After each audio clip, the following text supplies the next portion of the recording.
Le dernier film avec des Asiatiques que j'ai vu, c'était Parasite de Bong Joon-ho. On se dit alors pourquoi pas celui-là, hein? Qu'est-ce qui... Hein? Bah peut-être parce que c'est une comédie dramatique française.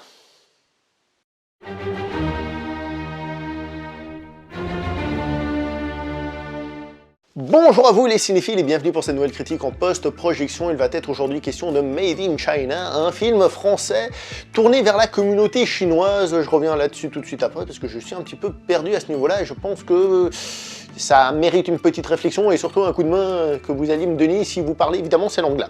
Donc c'est un film qui est réalisé par monsieur Julien Abraham avec dans les rôles principaux, évidemment je l'ai massacré des noms comme d'habitude, hein, pourtant on est en France, hein. Frédéric Chow, Mehdi Sadoun, oui c'est un reshot, j'ai massacré son nom comme j'ai dit. On a Julie Debona, on a Steve Tran, si on le dit à la française, pardon, Mylène Jampanoy, Clémentine Sellarié, on a Lee Eiling et Bingin. Alors, avant de donner la note du film et blablabla, j'ai une réflexion personnelle, comme j'ai dit, c'est à qui s'adresse ce film. Bon, évidemment, il s'adresse à tout le monde, à tous les spectateurs possibles, hein, puisque c'est un film français, qui est fait pour un public français, etc., etc.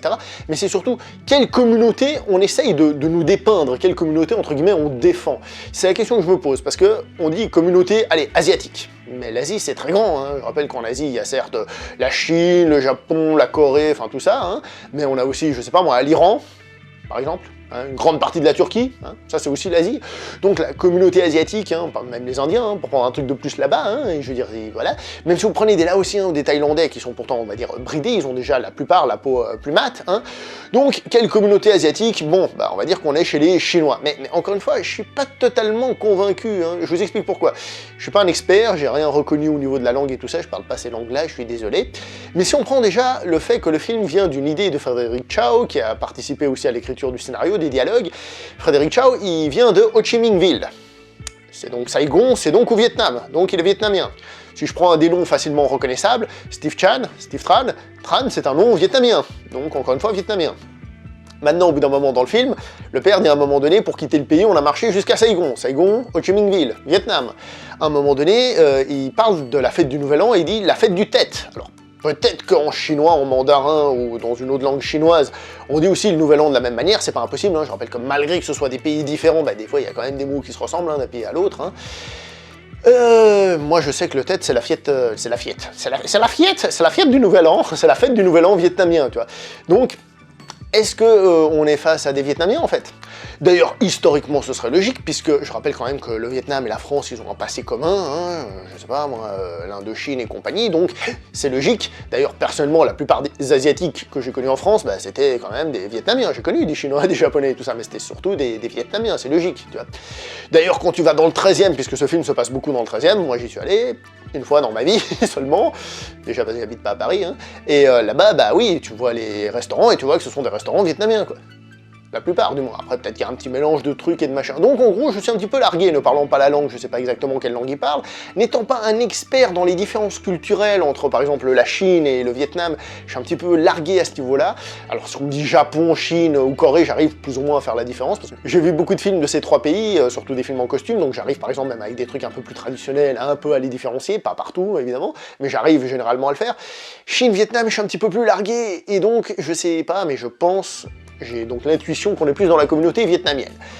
Comme vous voyez, je suis largué, donc s'il y a des experts en Vietnam, s'il y a des gens qui parlent la langue, voire même simplement des gens qui parlent chinois et qui me disent oui, en effet, dans le film, ils parlent pas chinois. Hein. Par exemple, à un moment donné, ils se disent bonjour.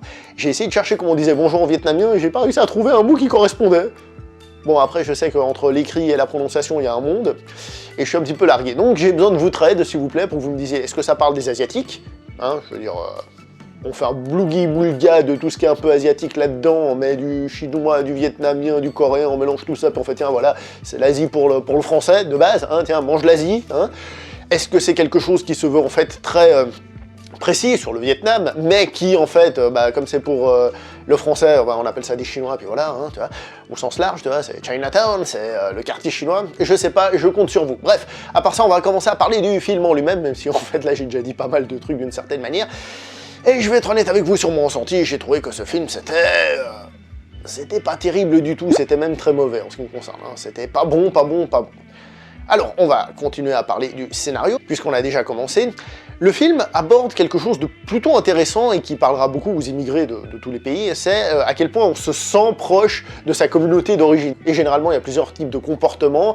Il y a celui qui va être très fier de ses origines, vous savez, le stéréotype du rital, que le mec, il te parle que de l'Italie, tu fais mais t'as déjà été, puis il fait ouais, une fois quand j'étais gamin, tu fais ah d'accord, ok.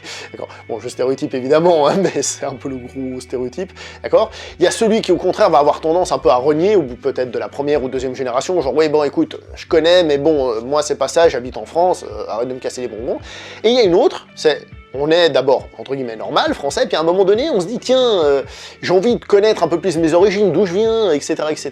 Et donc ce film, il évoque ça, c'est-à-dire, dans ce cas-là, la réasiatication, je vais le dire comme ça veut rien dire, la réasiatication d'une personne qui habite en France, qui au début a un peu tendance à rejeter tout ça, à cause justement des stéréotypes, il en a marre qu'on le prenne pour un chinois, il en a ras-le-bol, etc., etc. Je profite pour ajouter un truc par rapport à l'intro, au bout d'un moment il dit qu'on traite de Nyakwe, entre autres, on traite aussi de Shintok. Nyakwe, c'est du vietnamien, c'est paysan vietnamien, c'est le seul mot que je sais dire en vietnamien. La culture. D'accord? Donc, on a ce côté rejet au début, carapace, et finalement une acceptation, une réacceptation de ses origines, qui est quelque chose en tant que tel, plutôt sympathique, qui amène aussi un petit peu d'exotisme, évidemment, à notre monde français, puisque c'est ce que le film, finalement, permet d'apporter, un petit peu d'exotisme et de découverte de quelque chose qui, finalement, est chez nous, hein, parce que je veux dire des Asiatiques, d'où ils viennent, il y en a chez nous, et donc c'est aussi une redécouverte, finalement, de quelque chose qu'on a sur notre territoire. Ça, c'est pas forcément spécialement mauvais. Moi, je vous dis juste un truc, si c'est le côté exotique qui vous intéresse, moi je vous donne mon conseil, ils font plein de films en Asie, hein, que ce soit en Corée, en Chine, au Japon, ou en Thaïlande, en Vietnam, on m'a dit que c'était un petit peu plus compliqué, ils font beaucoup de films de comédie très locales, paraît-il pas terribles et très peu exportables. Tiens, c'est marrant, en fait, faut croire que les Français ont en effet amené de la culture locale dans le pays là-bas, hein, au niveau du cinéma. D'accord, non, je dis ça dans le sens où il y a beaucoup de films là-bas, donc si vous voulez de l'exotisme, allez là-bas, vous en aurez plein. En plus, c'est pas un exotisme forcé pour faire genre, tu vois, on est asiatique, non, bah ils le sont, puis ils vivent leur vie, donc c'est pour ça que je vous conseillerais de faire ça. Donc bref, on va faire cette petite parenthèse pour dire que l'idée globale du film peut être intéressante. Le problème, c'est que bah, le film, déjà, il est très mauvais. Il est très mauvais au niveau de l'humour. Mon Dieu, ce que l'humour est mauvais. Il est archi mauvais. Pour être honnête, j'ai pas rigolé une seule fois dans le film, j'ai essayé d'écouter un petit peu la salle, il y avait une personne derrière moi qui une fois a fait un petit hihi, mais donc peut-être qu'il y en avait d'autres dans la salle, hein, des endroits un petit peu à gauche à droite, mais vraiment des rires, non. Je prends un exemple, il y a une scène d'ailleurs qui sert à rien, qui est juste là pour la petite blague, hein. Il y a le mec qui va demander à un autre asiatique et il cherche un magasin et il dit pour aller chez ton frère. Un truc comme ça, bon je le prononce mal, et après qu'il y ait justement des gens qui se comprennent pas, quoi, chez mon frère, machin, non, je veux dire le magasin, ton frère. En même temps, t'as posé la question, mais de la manière la plus mauvaise possible pour que la personne te comprenne pas. Même moi, qui suis pas asiatique, tu me demandes c'est pour aller chez ton frère, je te dis, écoute, je sais pas où il habite ton frère, bordel. Bref, j'ai trouvé ça très mauvais, et il y en a plein, des trucs comme ça, et franchement, c'est malaisant. Il y a des moments malaisants, des moments qui devraient être plutôt réussis, plutôt cool, qui sont malaisants au niveau de l'humour, au niveau de la situation. Le film est aussi très dramatique, donc il a une partie dramatique qui elle est un tout petit peu plus réussie, même si je trouve qu'elle manque un petit peu de profondeur, parce que finalement la clé de voûte, ce qui fait que les choses évoluent, c'est juste, en gros, pour simplifier, il y a deux personnes d'une famille, là j'essaie de rester vague parce que je dis déjà plein de trucs, deux personnes d'une famille qui sont un peu en train de se chamailler, et il y a une personne de mieux classée socialement dans la famille qui va en gros leur dire fermez-vous gueule et parlez-vous, et voilà, c'est à peu près réglé. Je trouvais ça un petit peu facile, franchement, entre nous. Je trouve que ça manque un peu, justement, de ressorts, de trucs et de machin. Bref, du coup, ça manque. Et pour donner un dernier exemple d'un truc du scénario qui foire, par exemple, il y a l'arc, on va dire, Lisa, et l'arc Lisa est fini, mais de manière, cucu, la praline à souhait, oh là là, pas terrible. Vraiment pas terrible. Mais le gros problème, comme j'ai dit pour l'humour et tout ça, c'est qu'en fait, les dialogues sonnent très faux. Ça n'a pas du tout la sensation d'écouter un vrai dialogue, quelque chose de naturel qui ressort. On a vraiment l'impression d'écouter un dialogue qui a été écrit et pas très bien écrit. Qui plus est, les acteurs, ils sont pas bons. Je pense qu'ils sont très mal dirigés, parce que sérieusement, ils sortent leurs répliques, mais c'est mal fait, ça sonne faux, et comme les répliques sonnent fausses, et les acteurs sont pas bons, alors je sais pas lequel des deux fait qu'on sente l'autre plus mauvais, c'est-à-dire est-ce que c'est les mauvaises répliques qui font que les acteurs, on a l'impression qu'ils sont spécialement plus mauvais, ou c'est parce que les acteurs sont plus mauvais que les répliques sonnent encore plus faux. Peut-être qu'un bon acteur arriverait à sortir des répliques qui sonnent faux de manière un petit peu plus normale, et vice versa. Mais là, ça aide pas, je pense que la direction des acteurs a pas été terrible, en tout cas à ce niveau-là. Niveau émotion et jeu d'émotion, je pense que ça ça fonctionne un tout petit peu plus. Un tout petit peu plus, ça ouais. Mais il n'y en a pas beaucoup, honnêtement c'est pas terrible du tout. Le seul acteur que je trouve s'en tire plutôt bien, c'est Steve Chan, parce que je trouve qu'il a une bonne gueule, le mec. Je trouve qu'il a vraiment une bonne gueule, en plus il a un certain style dans le film et tout, il fait un personnage plutôt cool. Je pense que c'est un acteur qui a vraiment une bonne gueule, c'est horrible de dire ça, c'est un délit de bonne gueule, d'accord? Qui fait que je pense que, très sérieusement, lui, il peut faire des trucs sympatoches, voilà. Mais pour le reste, c'est pas terrible du tout. Mehdi Sadoun, par exemple, il est pas terrible, hein. Alors peut-être qu'il y a des moments où vous l'avez trouvé sympa dans certains rôles ou des trucs comme ça, mais là, il est spécialement pas bon. Reste la mise en scène, mais niveau mise en scène, il n'y a pas grand-chose non plus à se mettre sous la dent. Je vais pas dire que c'est ultra dégueulasse, dans le sens où on a vraiment l'impression que c'est agressif et tout. Non, mais il y a vraiment rien du tout là-dedans. Il y a une scène où les personnages, ils sont en train de parler, ils sont face au tour du 13e, comme ça, ils sont posés.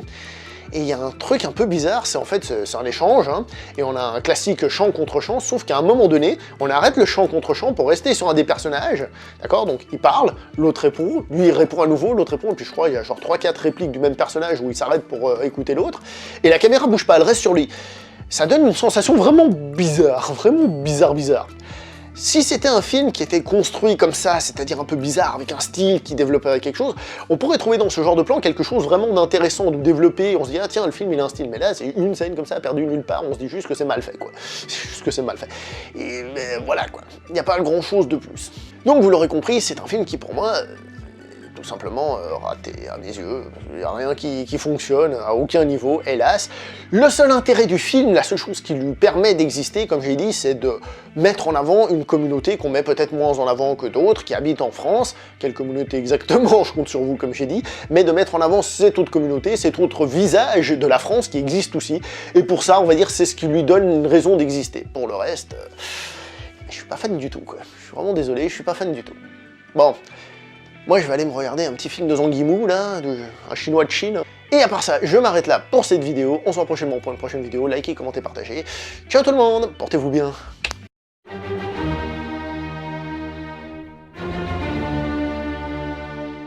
Alors, Bin qui fait le père, lui, par contre, c'est écrit que c'est un acteur français-chinois. Li Heiling, c'est écrit indéfini. Donc voilà, c'est ce que je disais, c'est un petit mélange tout ça. Quelle langue parle-t-il dans le film? J'en ai aucune idée. Je compte sur vous, sérieusement, aidez-moi.